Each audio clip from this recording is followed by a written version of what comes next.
இதுல ஒரு கையெழுத்து போடு. எதுக்கு கையெழுத்து? இவங்களெல்லாம் போலீஸ் ட்ரைனிங்கே இல்லாம போலீஸா அப்பாயின்மெண்ட் பண்ணணும். அதுக்கான ஆர்டர் தான் இது. மேலெடுத்த உத்தரவு, மரியாதை கையெழுத்து போடு. நான் மேலிடன்னு சொன்னது எங்க ஆண்டவர். இவங்க அவருடைய ஆளுங்க. மரியாதையா இவங்களை அப்பாயின்மெண்ட் பண்ணிடு. இல்லனா நீயும் பொண்ணும் பேஜாராயிடுவீங்க. எப்படி வசதி? என்னோட மேலிடம் உங்க ஆண்டவர் இல்ல, என்னோட மேல அதிகாரிங்க. ஐயோ, இவனை பார்த்தா பஸ்ல பிக் பாக்கெட் அடிக்கிற மாதிரி இருக்கான்.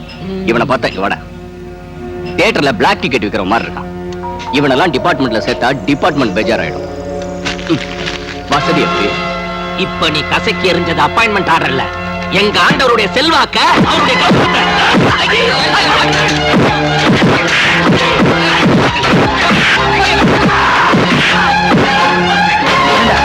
செவத்துல அமைக்கிற பள்ளி மாதிரி இருந்துகிட்டு நீங்க எல்லாம் போலீஸ்ல சேரணுமா? என் இடுப்பு உயரம் கூட இல்ல, தொப்பி போடலாம்.